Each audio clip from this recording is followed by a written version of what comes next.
Hey guys, what's going on? It's Rye again from my P3 Protocol. Today we're going to be talking about all things cardio, okay? So, everyone's heard different stuff. It's a hot topic to talk about these days in the fitness industry. Do you need cardio? What kind of cardio? How much? Do you not need cardio?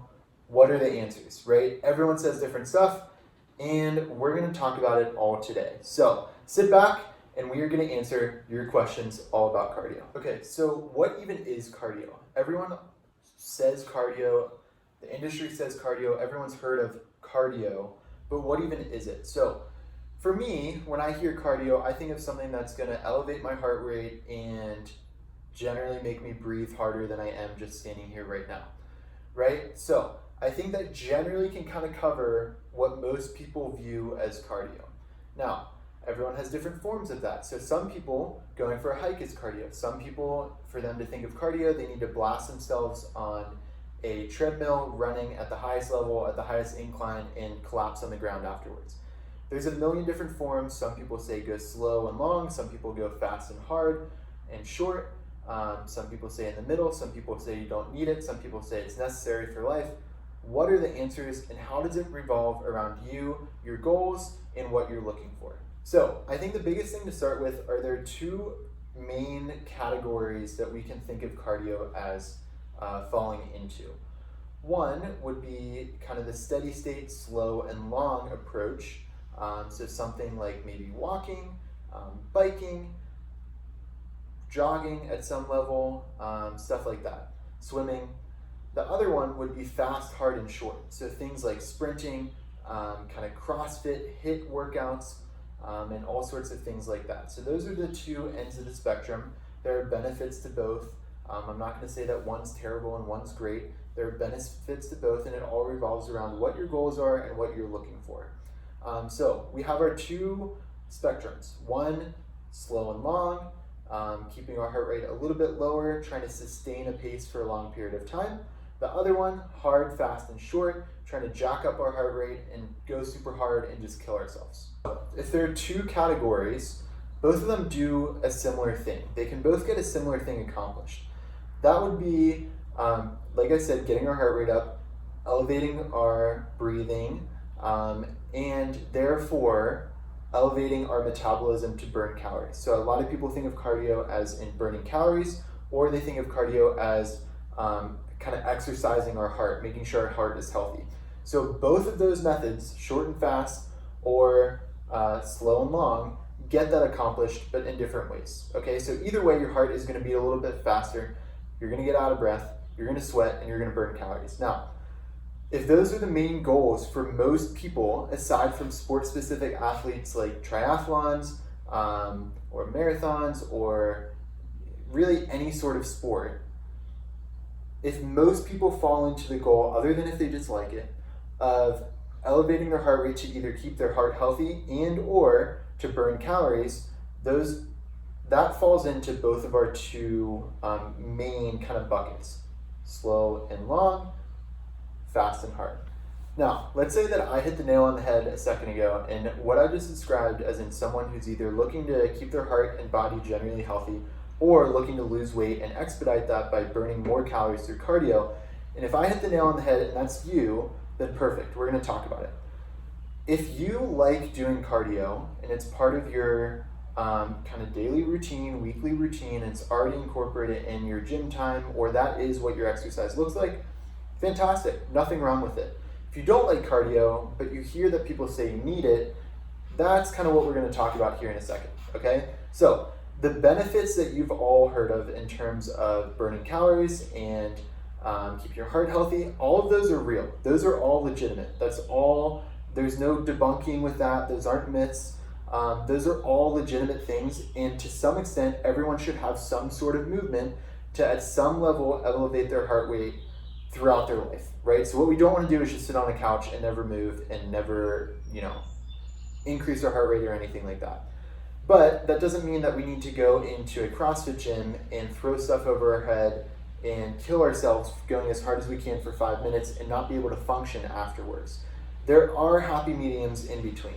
So let's say that you're in the boat of wanting to lose weight and or put on muscle, generally look better, improve your life, improve your body composition, just generally improve your health, all those sorts of things. And that's why you're watching this right now, and you're confused about cardio because some people say you need it, some people say you don't. If you have a couple different options. We'll start with one. One would be to do cardio. The other one is to not do cardio. To do cardio, from there you have a couple different options. One would be choosing whether you like, or what's more efficient for you, doing super hard and fast or long and slow. In terms of optimality, there is some evidence that points to long and slow being best for fat loss and muscle retention. So if you're trying to retain as much muscle as you can on your body, but lose fat, some evidence points to the slow and long. So when I say slow and long, that might be 15 minutes plus on some sort of relatively sustainable activity, whether it's walking, jogging, elliptical, Stairmaster, bike, swimming, playing outside with your kids, whatever it is. Doing that for a sustained amount of time, what that's going to do is hopefully keep as much muscle on your body and burn as much fat as possible. Now, the other end of the spectrum, short and fast, also good for getting your heart rate up and burning calories. Now, there's some evidence that points to the short and fast not being as ideal for retaining as much muscle. So if your goal is to retain as much muscle while losing fat, maybe we lean towards the slow and steady. Now, let's say that doesn't work for your schedule, right? Some people don't have 45 minutes a day to carve out to do that. Then maybe we do look at something like the short and fast. Now, that's kind of our cardio people. If you're like, I don't want to do cardio, but I still want the benefits, great. We do have a couple options. So if you're in the other group and you don't really want to do cardio, but you still want the benefit, okay, perfect. We have a couple options. One would be walking. So just kind of getting your daily steps in, and that's popular now to say because it's legitimate. We're meant to be moving, and we're not meant to sit at a desk or sit on our couch all day. So what that means is getting up a couple of times throughout the day to go outside, enjoy nature, go for a walk the dog, walk with your kids, experience a new neighborhood, whatever it may be. We want to get our steps in. So you'll see in your program, often there are step prescriptions. With those step prescriptions, the goal is to hit those. So what the number we've given you is what we want you to aim to get, and it's not astronomical. For most people, if you go out a couple times a day and walk the dog or walk around the office or walk outside, you're going to easily hit your step number. And just making a conscious effort for that. And for the general majority of the population, doing that along with a balanced diet, being in a caloric deficit and weight training, you're going to achieve your goals. You're going to lose fat, you're going to gain muscle, you're going to look great at the pool. Everyone's going to be like, what happened to him? He looks fantastic. So if you don't like doing cardio and or you can't carve out the time to do it, hit your steps and that's it. Okay? Hit your steps, follow your diet, do your program, that's it. Like I said, let's go back to the other team of people who do like doing cardio and they can carve out time. How do we place that in and around our training, right? So I'm asking you to do weight training and follow this diet and maybe incorporate cardio. Do I even need to? How do I incorporate it? We're going to dive into that. So starting off with the most optimal way to incorporate it, if you're also weight training and following a diet and all those sorts of things, we want to spread out our cardio as far away from our weight training as possible. Now, I know in a perfect world, that would look like maybe you do your cardio in the morning and you don't do your weight training until the evening. For most people, that's not realistic. If it is, then do that, turn off this video, do that, and don't listen to the rest of this. If that's not achievable for you, if that's not sustainable for you to carve out that much time during your day at two separate occasions, that's completely understandable. If that's the case, we want to still try to separate it as much as possible. If not, we likely want to do our cardio after our weight training, okay? So what we don't want to do is do a cardio before, demolish ourselves, and then we can't put great effort towards our weight training, right? We want to do our weight training and then do our cardio. If that's the case, or if you've gotten to this point and you're like, I can't carve out that much time to do weight training and cardio, then I would recommend what we talked about before of trying to get your steps in, okay? Have your step goal, get a step tracker, whether it's on your phone, your watch, something that you wear on your hip, whatever it is, find a step tracker and make sure you can step your tracks, track your steps. Okay, that's going to get us smoking towards our goals. Okay, now, can you combine the two? So let's say that you do your cardio, you can carve out the time to do it, you like doing it, it's part of your daily routine, you do it a couple times a week, but we're also talking about steps. So just because you do your cardio, does that mean you don't have to get your steps? No, I still want you to walk and stay moving throughout the day. There's a million other benefits to that. But the cardio will expedite that process. So the main theme of all of this is cardio necessary? No. Is it going to expedite your progress in weight loss? Potentially, because you're potentially burning more calories. Is it any better than walking and getting your steps in? Not really. Can you still achieve the same goals? Yes. Can you still do it in the same amount of time? Yes, most likely. So is it necessary? It's up to you. If you enjoy doing it, you can carve out the time, do it. If you can keep it away from your weight training, it's not impacting your weight training, do it. If you don't like it and you can't carve out the time and it's not enjoyable for you and it's a task and it's not something that you look forward to, then don't do it. Just focus on falling in love with getting your steps. Put some earbuds in, turn on a podcast, turn on some music, go outside, walk your dog, enjoy nature, get your steps in. It's not really that hard, especially if you break it up throughout the day. So like we've talked about in our protein video, breaking up our protein throughout the day, do the same with your steps.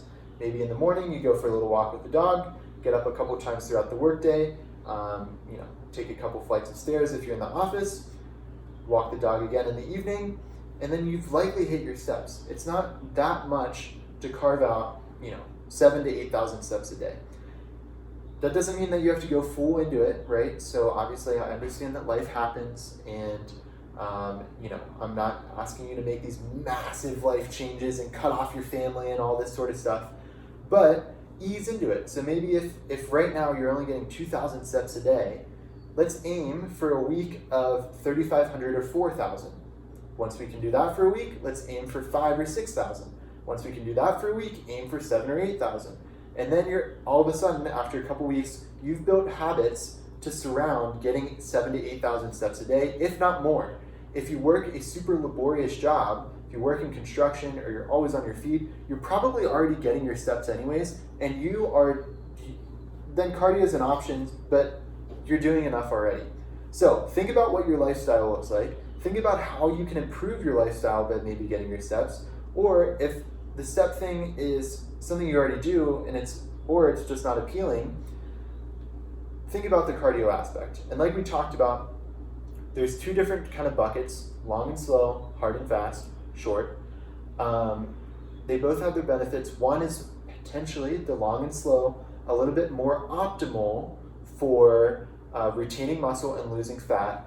But if you're in a time crunch or you just love demolishing yourself, there is some benefit to the hard and fast. But with that, acknowledge that there is more of a risk for muscle loss, especially if you're in a caloric deficit. So, key takeaways from this whole video. Is cardio necessary? Up to you. Is it necessary to, at some point, get your heart rate elevated, whether that's through walking or your wife jumping out and scaring you? Yeah, that's probably good for life at some point. We don't want to sit on the couch all day. We don't want to sit at a desk all day. We do want to move. Aside from that, cardio is up to you. It is going to expedite your weight loss journey if you choose. There are benefits to doing either fast and hard or slow and steady. I would lean towards the slow and steady a little bit more in terms of optimality for fat loss, muscle retention. If those aren't your goals, then maybe you do smash the fast and hard. If none of that appeals to you, get your steps in. You're still going to be fast on your way. That's the most optimal option in terms of retaining muscle and losing fat, and the easiest to incorporate in your life, right? Make it fun for yourselves. Take the family out with you, take the dog out with you. Use it as an opportunity to improve your life, whether it's listening to a podcast and discovering new parts of topics that you didn't know you were interested in before, or it's taking your family with you and chatting about your day and talking about what your spouse did today and getting excited about that. Walks are a great option for that and a fun thing to incorporate with your family to kind of get to know each other a little bit better and spend more time together that's in a healthy, productive manner. So hopefully this was helpful for you guys. Is cardio necessary? Depends on your goals, but at the least, follow the step prescriptions we give you and you will be fast on track to improving your life. At the minimal level, I would say get your steps in and don't look any further than that if you don't want to. As always, if you guys like this video, go ahead and hit the like button, hit the subscribe button, recommend us to a couple of your friends, and let us know in the comments below what you guys would like to see more of, and if you guys have any questions, drop them below and we will make a video about that as well. So get out there, get your steps in. This is Rye from my P3 Protocol, and we'll see you next time.